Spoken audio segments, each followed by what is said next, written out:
All right, friends, welcome back. In this video, we're going to take a look at section 3.5 of your textbook, and this is going to discuss how to model certain algebraic situations of variation, right? So specifically in this video, we're going to take a look at a lot of different problems where two quantities are going to be related in some way, okay?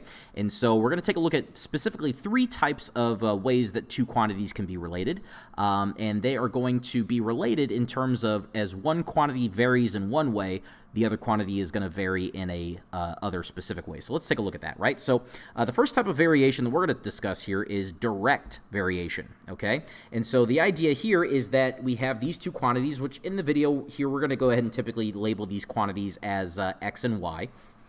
And the language that they're going to use in problems involving this idea is they're going to say either numbers 1 or 2 here. They're going to say that one quantity varies directly as the other, or they're maybe going to say that one quantity is directly proportional to the other. So again, when we talk about variation here, we're talking about how these quantities vary, meaning that they vary in this relationship right here, where one quantity is going to be equal to the other quantity times some constant, okay?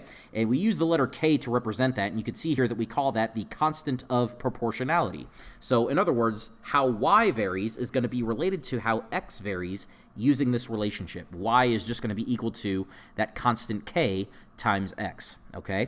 And so anytime they say that you have a direct proportion or that one quantity varies directly as the other, we are going to go ahead and write down this key relationship right here, okay? And so as an example of that, maybe something down here where it says the distance a spring is stretched from its natural length varies directly, which again, there's that language, varies directly as the force on the spring. Or in other words, the distance d is equal to that constant of proportionality k times the force on the spring F, okay?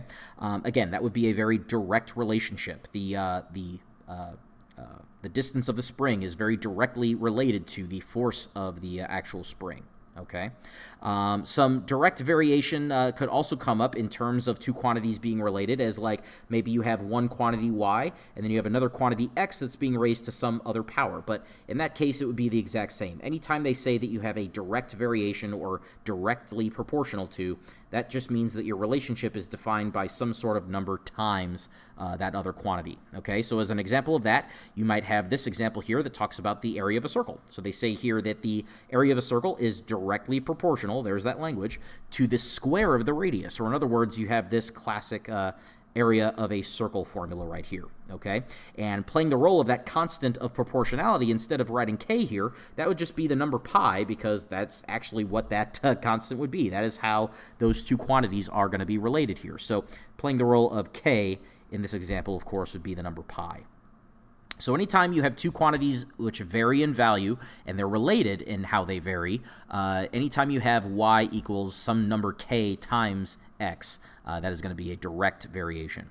Another type of variation here is inverse variation, which is similar, but now the relationship looks a little bit differently. So as y and x vary, they are related to each other and how they vary by this relationship right here. It would be the constant k divided by the other quantity. Okay, so that's different from before where we said the constant k times the other quantity, right?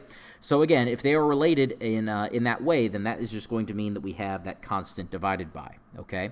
And then the last sort of variation here, this is where you have one quantity that's jointly related to two others and how they vary.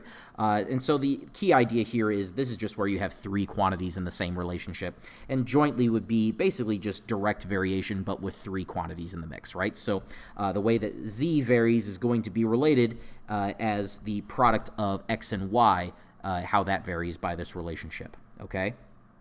And so this is all to say that we just need to be able to look out for this language whenever we are given some verbal descriptions, and we just need to be able to know how to model that mathematically using an equation, right? So here in a couple of examples involving that, we have this capital V that varies directly as the cube of E. So a couple of things going on here. So first of all, varies directly. That means that you have that k times relationship.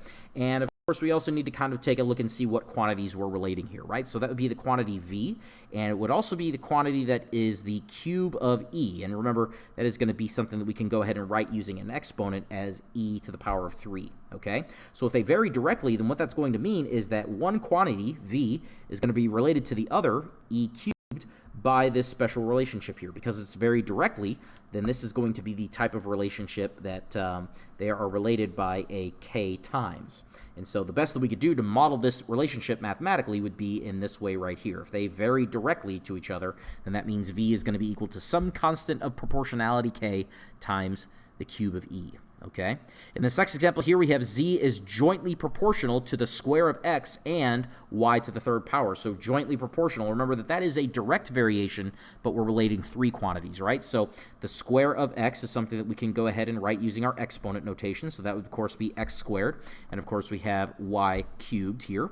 And we're relating that to the quantity z as it varies. So because we are jointly proportional, we would, of course, say here that the quantity z is going to be related to the other quantities by some sort of constant k times these other two quantities here. So the square of x and the cube of y there. So that would be your mathematical model right there. And then in the last example here, it says that this quantity h varies inversely as the square root of s, and we know how to write that. The square root of s, of course, is something that we typically write with our radical symbol. And so we could go ahead and write this really easily, right? We could say that h, the quantity, is related to the quantity, the square root of s, by this constant of proportionality k divided by the other quantity here. Okay, so it's a matter of taking a look at the key language that they use and making sure that we know what those relationships are going to look like based on what language they use. Example 2 here, it says find the constant of proportionality and write an equation that relates the variables here. So they're going to give us this verbal description. It says that y varies inversely as x, and then they're going to give us a specific example about how an example of y is going to relate to an example of x. And so that's going to be how we're going to actually find our constant of proportionality. So we're going to actually set up the model first because they did say that we vary inversely. And so in order to do that, we would go ahead and simply just remember that these quantities would be related by a constant k divided by the other quantity. Okay, so y is equal to k divided by x. And then here is where we would actually want to go ahead and use those specific examples that they gave us in the problem. So we know that y is going to be equal to 3 when x is equal to 25. So I'm just going to go ahead and plug those in for my y and my x respectively. So 3 is equal to that constant k divided by 25. And, of course, we just need to go through and solve this for k, right? So if we were being divided by 25, we're just going to go ahead and get rid of that by multiplying by 25, of course, in which case we can see here that playing the role of k is simply just going to be the number 75, okay? And so we can go ahead and complete our model here by going ahead and plugging in that k. And so our complete model would be here, y is equal to 75 over x. Okay, so our mathematical model is simply just this right here, y is equal to 75 over x, and our constant of proportionality is going to be this value of k right here, 75. In the next example 3, it's the exact same problem, except they give us a little bit of a different verbal description here. So they're going to say that p varies directly as x, and at the same time, it varies inversely as the square of y. Okay, so we have this one quantity out here, p, that's being directly proportional to x and inversely proportional to the square of y. So first of all, the square of y, we can go ahead and write that using our exponent language here, so y squared, I think. But because we see three quantities here, we shouldn't skip straight to thinking that this is joint variation, because they're going to use that language if it is joint variation. They're going to say that word. They're going to say this is jointly proportional to, or varies jointly, or something like that. So here we don't necessarily have that. We do have directly and we have inversely. So let's go and put those together, right? If p varies directly as x, then we know what that looks like. That would mean that p is going to be equal to some constant k times x, okay? If it varies inversely as the square of y, then we know what that looks like too. That would be the quantity p is related to the square of y by saying k divided by the square of y, okay? So it would be the same k value in both of these relationships. So what we would need to do is put these into the same relationship. So we could do that in this following way right here. So p is going to be directly proportional to x, but at the same time, it's going to be inversely proportional to y squared. And so we have accounted for both of those relationships in the same exact mathematical model by writing it in this way. We still convey this idea of k as being multiplied times x, but k is being divided by the square of y, so that maintains our inverse relationship there as well. And then here's where we would go ahead and now employ our actual examples that they gave us here. So p is going to be 12 when x is equal to 27 and y is equal to 6. So we're just going to go ahead and plug all this information in. So in place of p goes a 12, in place of x goes 27, And in place of y, we'll go 6. Just don't forget to square that because we are dealing with the square of y here. And then we're going to go ahead and solve this for k. Okay? And so if we were to go ahead and do that, we would have, of course, here 36 in the bottom, which I'm going to go ahead and continue to show my work over here off to the side. So we'd have 12 is equal to 27k all over 36. Keep my colors the same as I go through my steps here. And of course, we just need to go ahead and solve this by continuing to get rid of that big divided by 36 by first multiplying by 36 on both sides. We would end up here with 27 times k. That is going to be equal to whatever 36 times 12 is equal to. And that, of course, that I think this is going to be 432. And then if we were to go ahead and divide both sides by 27 to get that k by itself, we would end up with a k value by itself is equal to whatever 432 divided by 27 is, and I think you'll find that that's going to be equal to 16. So we can go ahead and write our model that we started with right here. We can go ahead and write that as p is equal to 16 times x all over the square of y. Okay, so we have found our constant of proportionality, and we also have a more accurate mathematical model for being able to kind of say how these quantities are related to each other. So as an actual application, we can go ahead and take a look at a problem like this, where it says the distance d a ball rolls down a hill is directly proportional. So again, they use that language, directly proportional to the square of the time t. Okay, so again, be paying attention to that language whenever they give that to you, because that is something that we can often write as a shorthand there. So this distance d is going to be related to t squared proportionally. And we know what that looks like, right? We would know that that is going to be d is equal to the constant of proportionality k times the other quantity, which is going to be the square of t. So we know that that's our mathematical model so far. And then they continue to say this. They say in this sentence, during the first second, the ball rolls 8 feet. So that's them giving us an example of how distance and time are related to each other. So since it says during the first second, that would be when t is equal to 1, we know that the distance the ball rolled is 8 feet. So that would be d is equal to 8. Okay, so part A, it says write an equation relating the distance traveled to the time. Well, we could do that really easily. I'm pretty sure we already did that. That is going to be your d is equal to your k times t squared. And we can go ahead and plug in those values for d and t depending on what they were, right? So we said that after 1 second, so that's your t, so 1 squared, your distance was 8. All right, and so if that is what my k value is going to be equaling out to, 1 squared is just 1, and 1 times k is just k. So k by itself is simply just going to be equal to 8.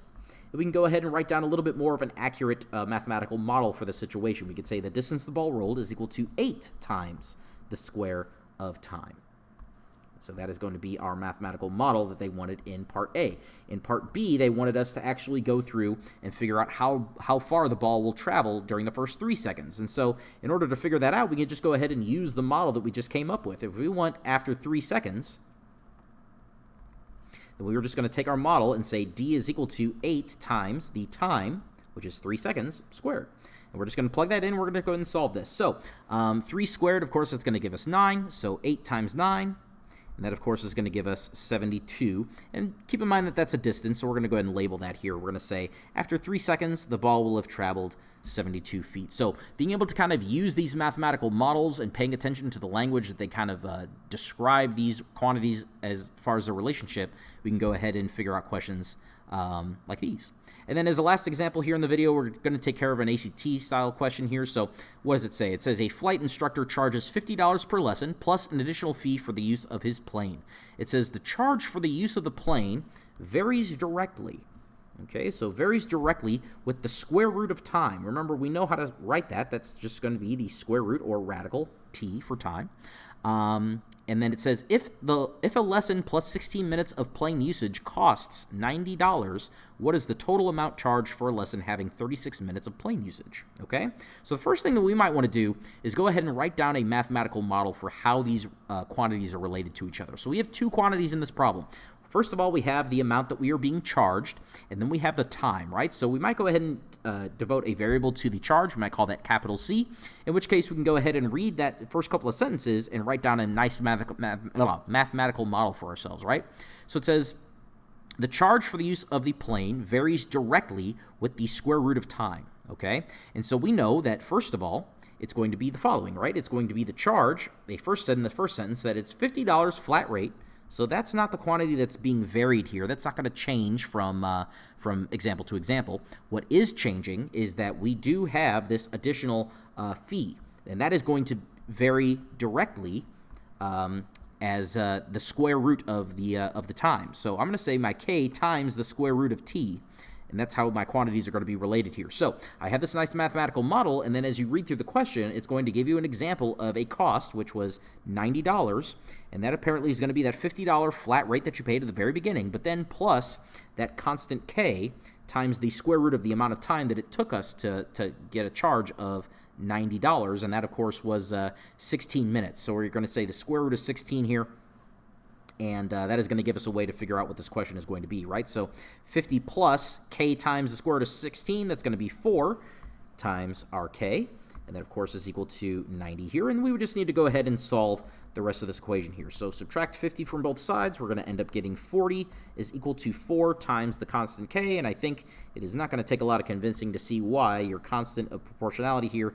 is simply just going to be 10. Okay, and so we could go ahead and write a more accurate mathematical model by saying the charge C is going to be that $50 flat rate plus 10 times the square root of t. Okay, and then they go ahead and ask us that follow-up question, right? They want us to go ahead and figure out the amount charged for a lesson having 36 minutes. Well, that is easy. That's just us plugging in 36 for t. And so we're going to go ahead and do that. So 50 plus 10 times the square root of 36. Square root of 36, of course, is 6. So this would be 50 plus 10 times 6, which of course is just going to be 60 there. And then 50 plus 60, that's going to give us 110. And keep in mind that that is a dollar amount. So if we look at our choices, I believe that is going to correspond to choice letter D in that example. So we can go ahead and read the language carefully, figure out how these quantities are related, and then write ourselves a nice equation, a mathematical model for how these quantities are related, and then use those models to actually solve problems much like these. So that's all I have for this video. Please let me know if you guys have any questions whatsoever. Thank you very much for your attention, and I will speak to you guys in the next one.